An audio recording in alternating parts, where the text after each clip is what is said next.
que decía: ninguno tenga en poco tu juventud, sino sea ejemplo de los creyentes en la palabra, en la conducta, en el amor, en la fe y en la pureza. ¿No es cierto? Y nosotros vimos lo que era la palabra, la conducta, el espíritu, la fe, y faltaba la pureza. Haciendo un recordatorio de lo que vivimos en la palabra el domingo pasado. Entonces, decía que debemos ser ejemplo en todo, y decía en la pureza. ¿Qué es la pureza? ¿Qué es algo puro? Algo que no tiene contaminación, algo que no tiene mezcla, ¿no es cierto? El color blanco es un color puro, porque una pizquita de color, de cualquier otro color que se mezcle con él, ya no es blanco. Si le dan un poquito de café, se transforma en un beige o en un blanco invierno, pero ya no vuelve a ser el blanco puro que había. Entonces Dios nos dice que debemos ser ejemplos en la pureza, ejemplos en la pureza. La pureza es libre, exento de toda mezcla o de otra cosa que no está adulterado. Y nosotros como cristianos, como iglesia, debemos ser puros, no adulterados. ¿No es cierto? Por algo hablaba de la conducta, por algo hablaba de la forma como hablábamos, en la forma como era nuestra fe en confiar en Dios. Porque Dios necesita una iglesia que sea pura.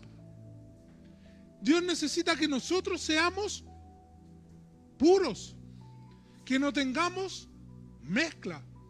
Porque en nuestra vida a veces sí hay mezcla, ¿no es cierto? Lo que conversábamos, que muchas veces como somos en la iglesia no es la realidad que somos en nuestros hogares. Entonces, al haber dos personajes dentro de nuestra propia vida, ya hay mezcla. Ya no estamos bajo la pureza. ¿Y por qué Dios necesita que su iglesia sea pura? Porque tenemos que diferenciarnos del mundo que hoy nos rodea. Porque el mundo que hoy nos rodea es un mundo donde hay mucha maldad.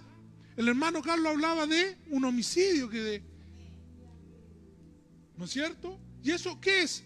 Es la maldad que hoy día está acechando a este mundo, ¿no es cierto? El fallarle al que está al lado mío, ya sea por envidia, ya sea por lo que sea.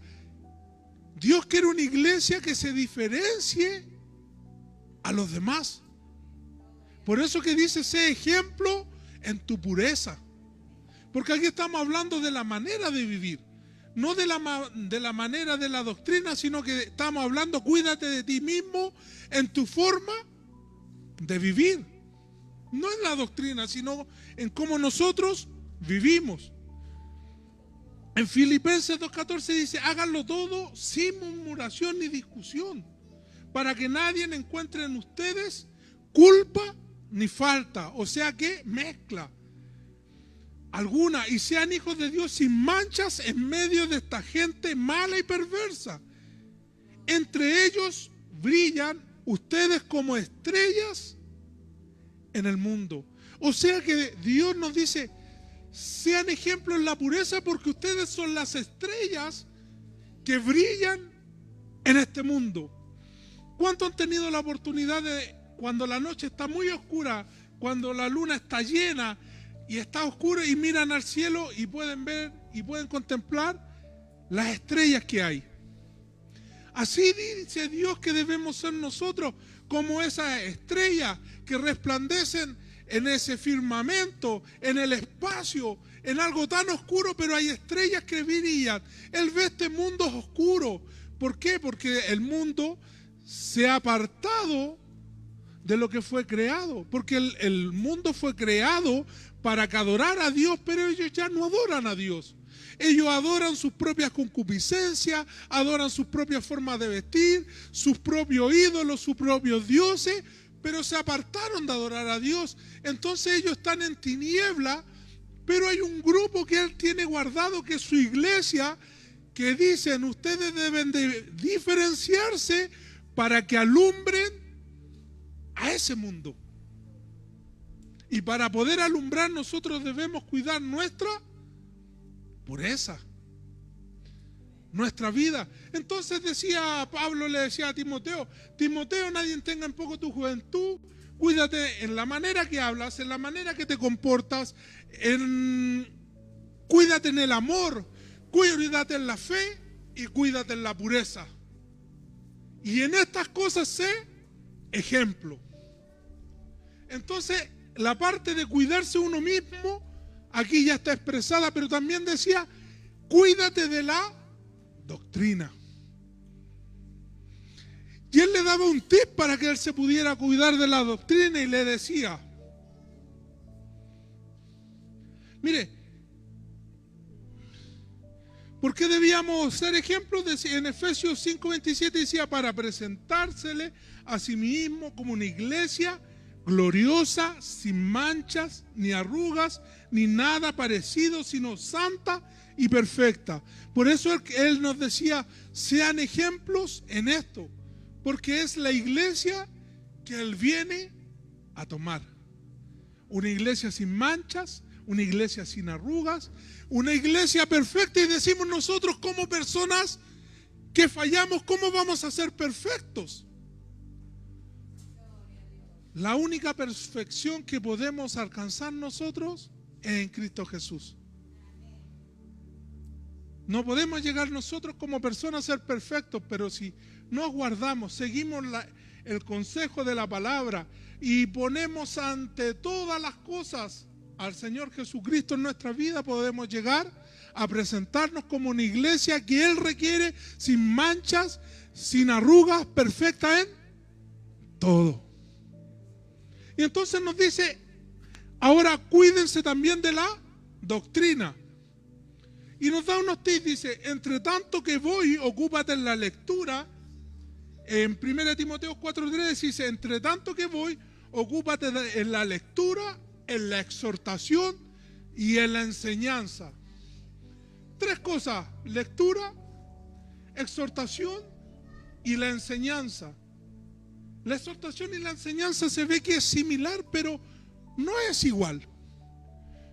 ¿Por qué debemos preocuparnos en la lectura? Porque por medio de la lectura nosotros podemos adquirir un conocimiento de lo que dice su palabra, porque a través de la lectura nosotros adquirimos un conocimiento mayor en el tema que nos preocupa. Supongamos cuando ustedes van a predicar, ustedes buscan una palabra, la estudian, y ese pequeño fragmento que encontraron, Dios les muestra un universo de información sobre ese fragmento. Pero si no la leyeran y no la estudiaran, no existiría toda esa información que adquieren cuando preparan un mensaje. Entonces le dice: preocúpate de la lectura.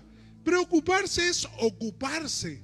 Ocúpate en leer la palabra del Señor. ¿Para qué? Para que puedas adquirir conocimiento y puedas a tus hermanos, porque estamos hablando que Timoteo era un pastor de la iglesia, para que puedas enseñarle a tus hermanos por medio de la exhortación y por medio de la enseñanza. ¿Qué es la exhortación?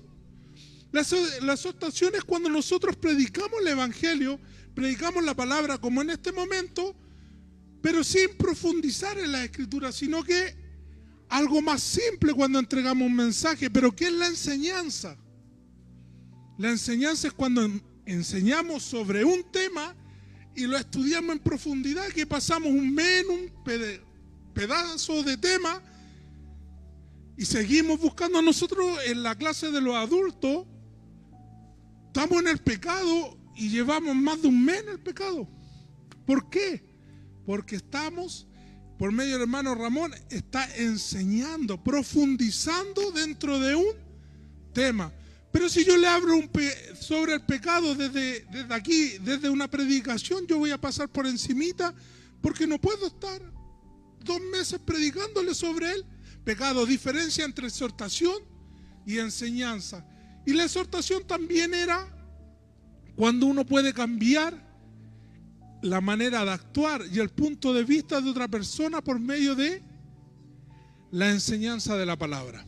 Amén. Entonces le dice, tienes que ser diligente en esto. Estudia, exhorta y enseña. ¿Por qué tenía que leer, exhortar y enseñar? Porque para poder conocer la doctrina de la iglesia, debemos aprender de ella. Para que él se pudiera cuidar de la doctrina, debía leer de ella, enriquecerse con conocimiento para que cuando se le exhortara a los hermanos, él pudiera ayudar a que los hermanos pudieran llevar una sana doctrina. ¿Se entiende?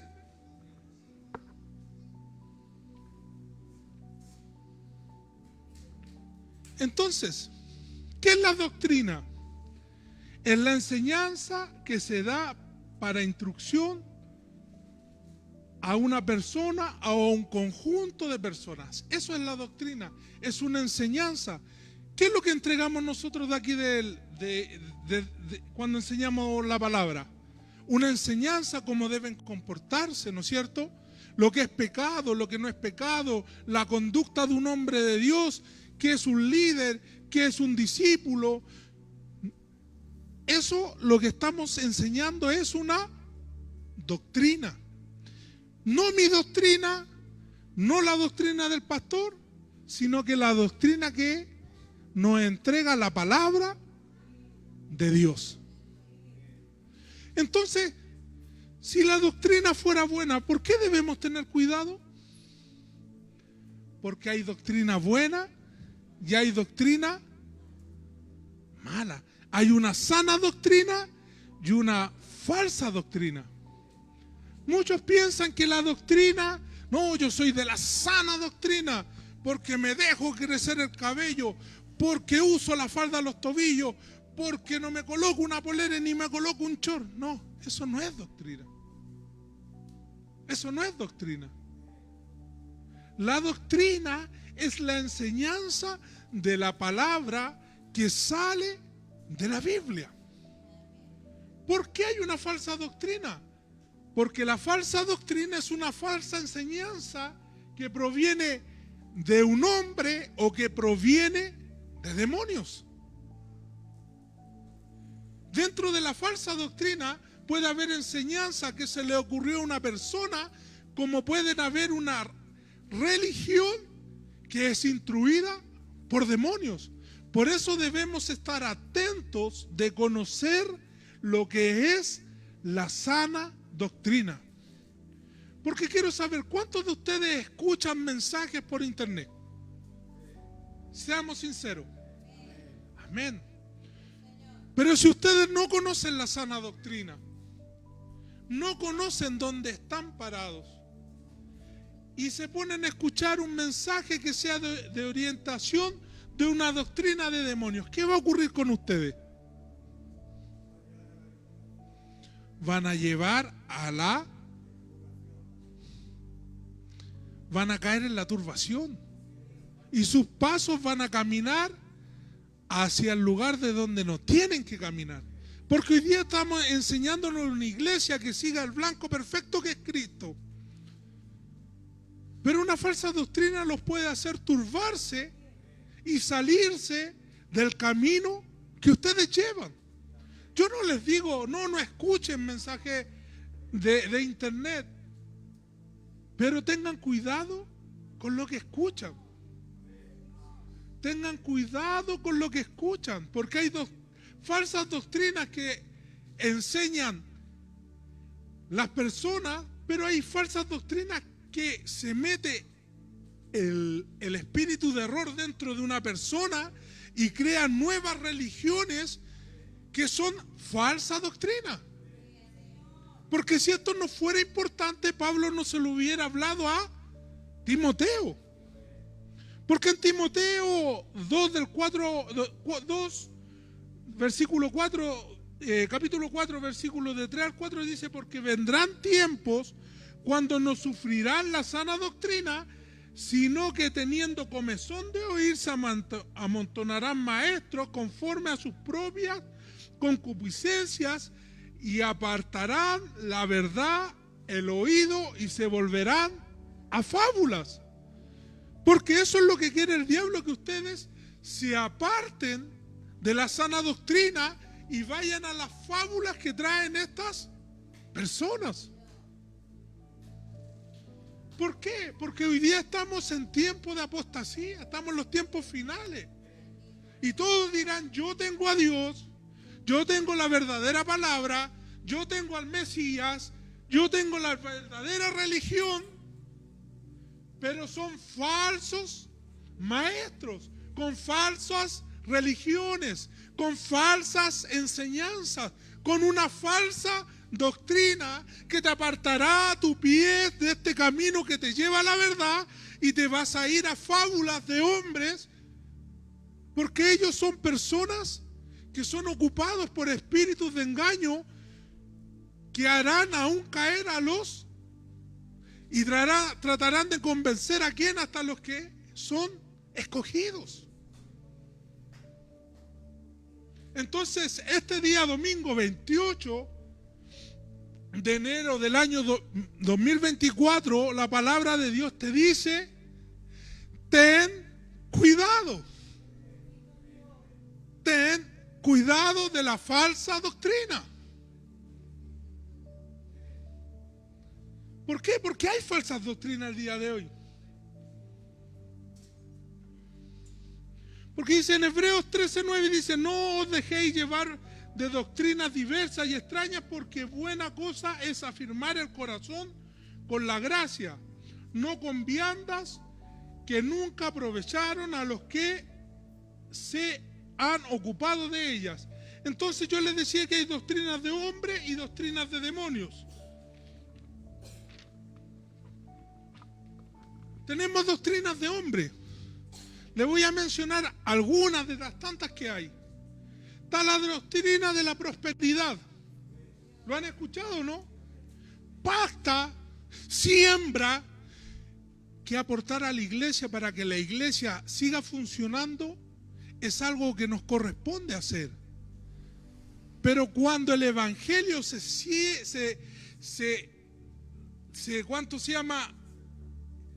centra solamente en esa visión, ya está mal. ¿Cuántos han escuchado? Siembra tu casa, siembra tu auto, siembra, porque Dios te va a devolver el doble. O sea que le están diciendo, haz un trato con Dios y dale tu auto a Dios para que Dios te dé 2 autos. No, porque lo que uno hace para Dios es por amor, sin querer recibir nada, por agradecimiento, por gratitud, y a Dios, al que le place, lo bendice. No es yo siembro 1 para recibir 10, sino que yo siembro 1 porque Dios tocó mi corazón, porque Dios lo necesitaba en ese momento. Pero si Él me bendice o no me bendice, le corresponde a Dios. Tenemos otra falsa enseñanza, que es la adoración hacia las imágenes. ¿No es cierto? Hombres que enseñan que debemos adorar a falsas imágenes. No corresponde con lo que la palabra de Dios nos enseña. Tenemos la teología en este tiempo, la teología del pluralismo. ¿Saben lo que es la teología del pluralismo? Dicen que todas las religiones llegan a Dios. Y no corresponde. Porque hay un solo camino, hay una sola verdad, y hay uno que nos lleva a la vida, que es Jesucristo. Y lo que no esté centrado en Jesucristo no los puede abrir las puertas del cielo, no puede ser el camino y no puede ser la verdad. La teología del pluralismo, abajo. No es como el mundo que dice todos los caminos llegan a Roma, no. En el Evangelio no todas las religiones nos llevan al Padre, sino solamente aquellos que podemos aceptar al Señor como nuestro Salvador, hacerlo el Señor de nuestra vida, y ahí Él nos permite llegar hacia la presencia de su Padre. Y hoy día, bueno, este espíritu viene desde el Antiguo Testamento, pero hoy día es muy fuerte. La doctrina de Jezabel. ¿Por qué? Porque hoy día estamos viendo, hay un movimiento de las mujeres, un movimiento del matriarcado, un movimiento de personas que vienen con raíces de amargura por lo que pasó en la historia, lo que ha ocurrido el hombre en la historia, que hoy día el hombre es el enemigo de la mujer. Y eso también ha querido volverse a la iglesia. Pero aquí nosotros sabemos que la única autoridad, el único que maneja la iglesia y el único que tiene el poder sobre la iglesia es Dios. El único que es la cabeza de la iglesia es Jesucristo. Entonces debemos estar muy atentos, hermanos, con las cosas que podemos estar, la enseñanza que podemos estar adquiriendo por medio de mensajes donde se está distorsionando lo que es la palabra de Dios. Entonces debemos tener mucho cuidado, mi hermano, porque estas cosas son mínimas las que se empiezan a meter en su vida, pero a lo largo del tiempo terminan separándolos del verdadero camino. Yo me he visto, de repente estoy escuchando un mensaje, un tema del predicador, bueno, 2 temas buenos, pero en el tercero ya empiezo para dónde se está guiando. Ya este hombre es adventista, ya este hombre va hacia los bautistas, que no digo que los bautistas no son hijos de Dios, pero con la intención bautista. Pero el que no conoce no se da cuenta y queda envuelto en enseñanza que al final lo terminan mareando y haciéndolo apostatar de la fe. Pongan cuidado. Pongan cuidado. ¿Por qué? Porque nosotros vivimos lo que es la sana doctrina. La doctrina, ¿dónde se encuentra la doctrina? En la palabra de Dios, ¿no es cierto? Entonces nosotros vivimos la sana doctrina, pero la sana doctrina, como les decía a ustedes, no es que yo tengo el pelo largo, no es que yo me he visto de blanco y negro, no es que yo... No, la sana doctrina es aprender la enseñanza pura que dice la Biblia, porque consta de 2 cosas. Aprender la enseñanza pura que nos entrega la Biblia, pero también ponerlo como en modo de vivir. Eso es la sana doctrina, que yo lo que aprendo, lo que me enseñan, lo que veo que dice la palabra de Dios, también lo pongo en mi forma de cómo yo me comporto, en la forma como yo tomo decisiones, en la forma como yo vivo la palabra que adquirí. Y ahí decimos que tenemos sana doctrina, porque ustedes pueden tener mucho conocimiento de la palabra de Dios, pero si no lo aplican a la vida, ¿sirve? ¿Sirve? Porque yo podría decir tengo conocimiento de la sana doctrina, pero no lo vivo. Y para que sea sana doctrina tengo que tener conocimiento más mi forma de actuar. Porque van de la mano. Es como cuando dicen, no me hables tanto, muéstrame tu comportamiento, que tu comportamiento hable más que tus palabras. ¿No es cierto? Como la forma que te comportas que hable más que tus palabras. Es como decían los predicadores antiguos, o los predicadores que yo escuché cuando era niño. No me digáis que soy cristiano, que cuando pregunte por ti donde tú vives, que tus vecinos me digan que eres cristiano. ¿Se acuerda que se enseñaba así? ¿Qué sacáis con decir tú que eres hijo de Dios? Que tus compañeros de trabajo me digan que soy hijo de Dios, que tu familia me diga que soy hijo de Dios y que tus vecinos me digan que soy hijo de Dios. Y ahí voy a creer que eres un verdadero hijo de Dios. ¿Qué me estaban diciendo en ese tiempo? A la manera que ellos podían interpretarlo. Que se te demuestre que eres hijo de Dios por tu conducta, por tu forma de tratar con las personas. Entonces vemos que la sana doctrina se compone de dos, de la enseñanza y de la forma de vivir. En 2 Timoteo 3:16 al 17 dice el apóstol Pablo enseñó la manera en que las escrituras bendicen nuestra vida, y dice en el versículo 16, toda escritura es inspirada ¿por quién?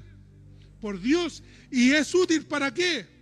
Para enseñar, para reprender, para corregir, para instruir en justicia, a fin de que el hombre de Dios sea perfecto enteramente, o sea que por completo, instruido para toda ¿qué? Buena obra.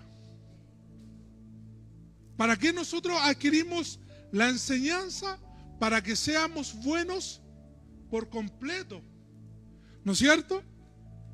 Y dice en 2 Timoteo 4:2, dice, para que prediquen la palabra, que intes a tiempo y afuera de tiempo, redarguye, reprende, exhorta con toda paciencia y doctrina.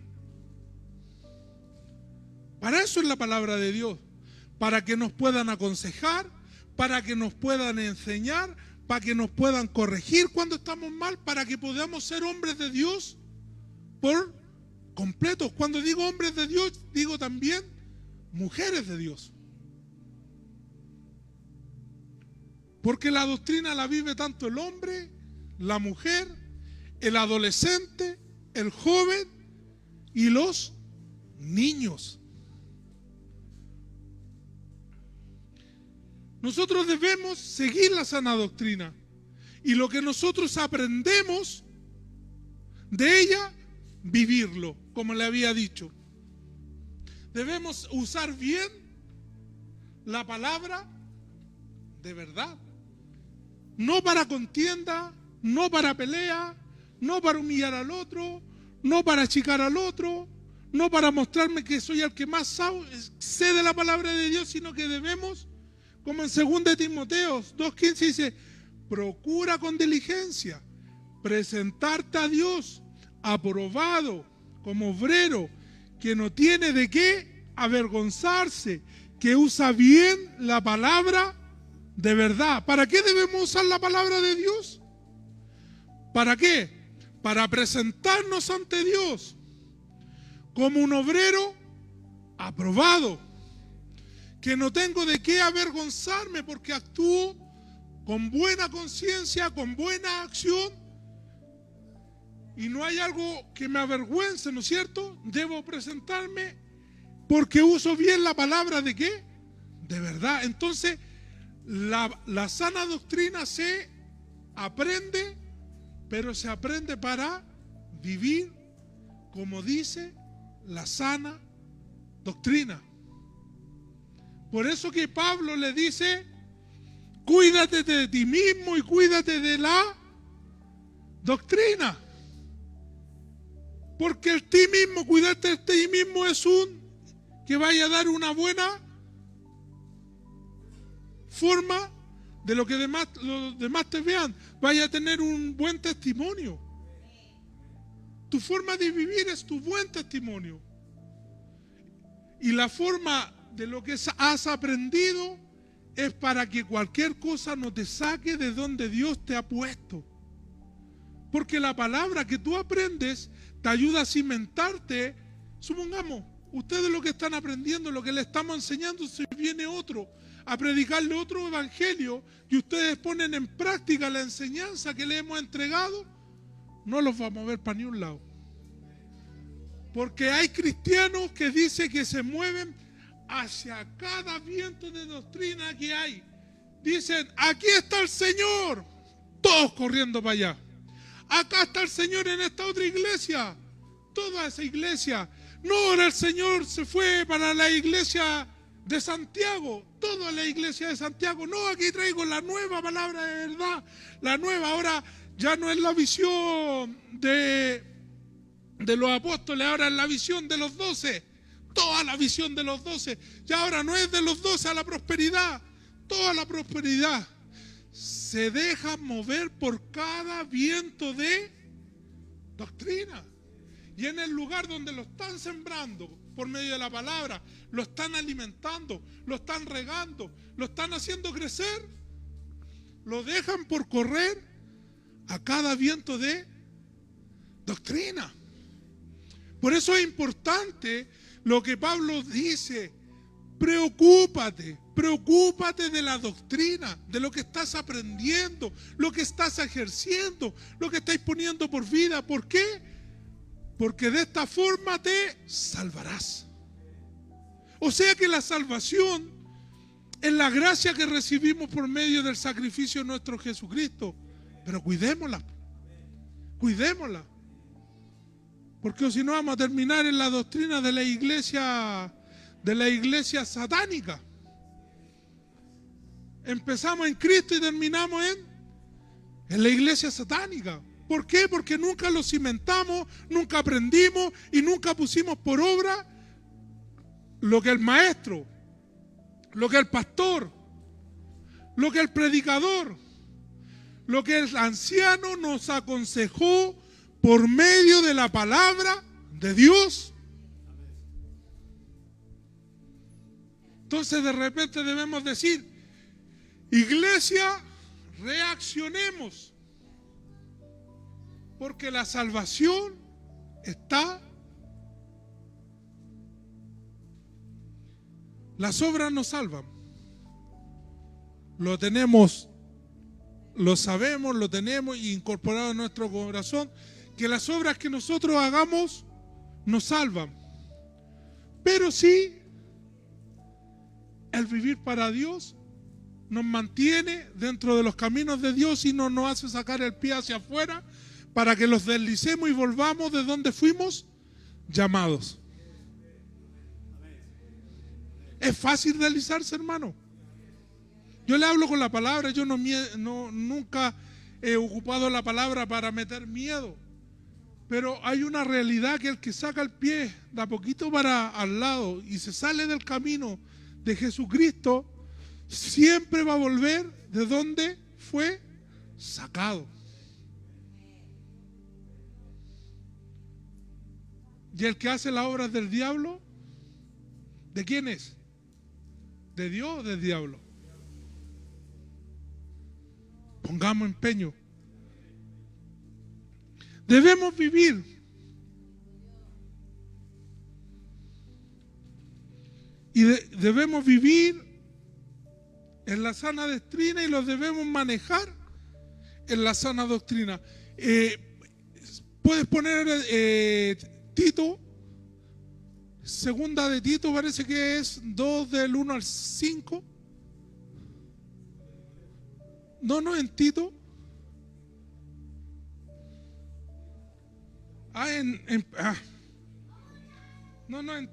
Ellos lo tienen ahí arriba. A ver. Romano. Tito. Pero dice, capítulo 2.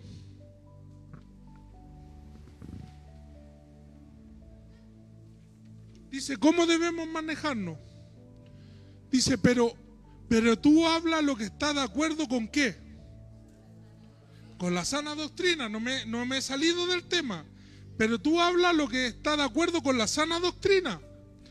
Que los ancianos, aquí lo está diciendo hacia los hombres, varones de la iglesia Arca del Pacto. Pongamos atención a lo que nos está diciendo la sana doctrina.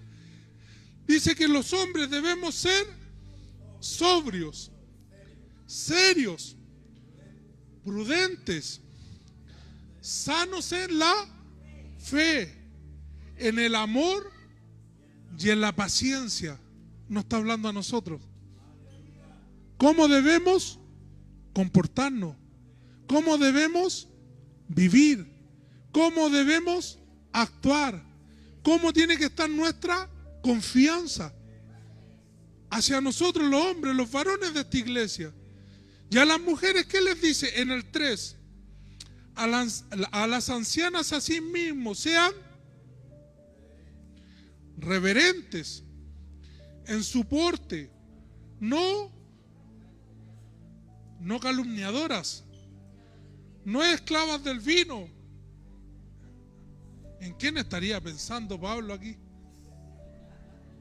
O Tito, maestras del bien. ¿Qué es lo que es una maestra del bien?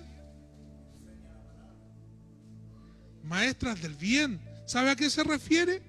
Dice, es la estrategia bíblica o es la forma bíblica sobre la cual las mujeres instruyen a otras mujeres.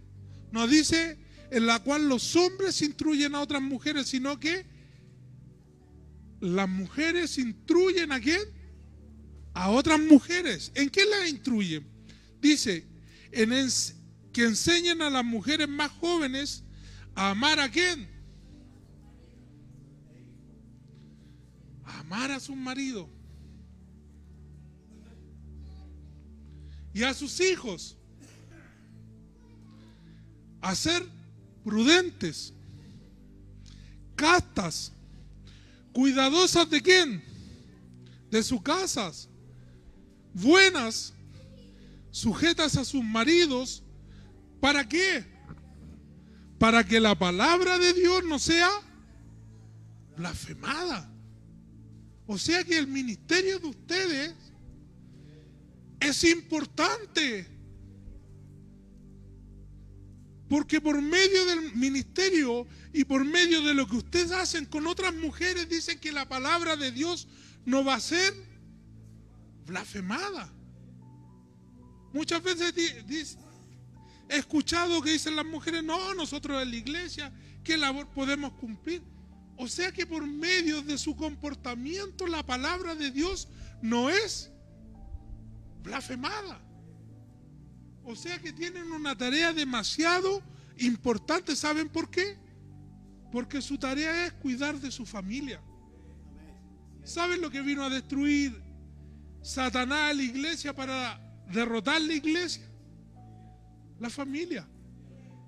Ustedes saben por qué hoy día está llena de jóvenes que hacen lo que quieren, jóvenes que no respetan autoridad, jóvenes que no se proyectan hacia un futuro, jóvenes que no quieren formar familia. ¿Saben por qué? Porque esos jóvenes fueron descuidados. No solo la responsabilidad de ustedes, sino que también de los padres. Pero en ustedes está de fortalecer su familia. ¿Saben qué es bonito cuando hay una familia unida? Es bonito. ¿Saben qué es bonito? Y yo estoy hablando porque muchas veces entre los suegros y los yernos de repente siempre hay discordia. Pero con mis suegros nosotros nos juntamos. A veces hemos estado, para la pandemia estuvimos como 2 o 3 meses viviendo en la casa de ellos, en la parcela. Y cuando empezaron las clases los niños, volvimos a nuestro hogar. Al otro día de Navidad, estamos todos juntos reunidos. Al otro día del Año Nuevo, todos juntos reunidos. En las vacaciones llegamos todos. ¿Saben a qué hora se acuestan los chiquillos? 3 de la mañana. Jugando con los primos a la escondida, bañándose en la piscina a esa hora. Porque cuando hay una familia que está unida, es algo hermoso. Porque no todos pueden decir eso. Yo tengo amigos que sus hijos no quieren estar con ellos. Hicieron su vida, salieron de la casa y muy pocas veces volvieron a la casa de sus padres. ¿Por qué? Porque tiene que haber habido un descuido de formar la alianza para que cuando ellos fueran grandes pudieran estar todos reunidos. Yo de repente les digo a mis suegros y les converso, para ustedes debe ser difícil este periodo. Somos 22 que llegamos ahí. 22 compartiendo. A la que le toca lavar la loza, imagínense. Porque se toma sopa, se come un plato, el plato para la ensalada y el postre. Imagínense la rumba de loza. Pero la pasamos bien, pues. Nos reímos, nos molestamos los unos a los otros. ¿Por qué? Porque está bien fundada la familia. Yo veo que mis hermanos salen con su yerno de vacaciones y es bueno que quiera compartir el suegro con el yerno, la suegra con la nuera. Es bueno. Porque son las familias que se van desarrollando con los que llegan, que no son nuestros hijos, y para los hijos que entramos en esa familia no son nuestros padres, pero la unión, el núcleo que se forma hace que se respeten las autoridades. Entonces ustedes cumplen una función muy buena. ¿Y eso saben quién lo habla?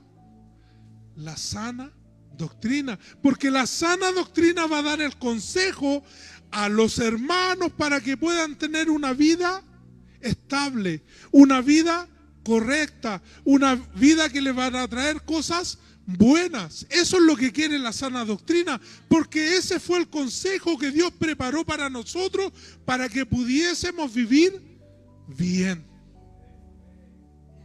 Porque yo cuando llevaba mi vida en base a mis propios argumentos, en base a mis propias decisiones, nunca fui feliz. Pero el día que Dios tomó el control de mi vida, aprendí a darme cuenta que lo que Dios pensaba cuando me ponía normas que no tenía que pasar, cuando me decía que tenía que comportarme de esta forma, me di cuenta que fue todo favorable para mi vida, porque el consejo de la palabra del Señor siempre va a ser favorable para tu vida. ¿Quién puede decir llegué al Evangelio y fue peor para mí? No, ¿no es cierto? El día que llegamos, y algunos dicen, ¿por qué no llegué antes? ¿Por qué no llegué en la juventud? ¿Por qué no llegué cuando era niño? Porque me hubiera gustado haber disfrutado las otras etapas en el consejo de la palabra, porque hubiera sido más feliz. Porque lo que Dios quiere para nosotros es que seamos felices. Imagínense lo que quería para Adán y Eva. Le formó el medio jardín, con árboles de todos los frutos, con los animales, con los peces. Tenía que llenar la tierra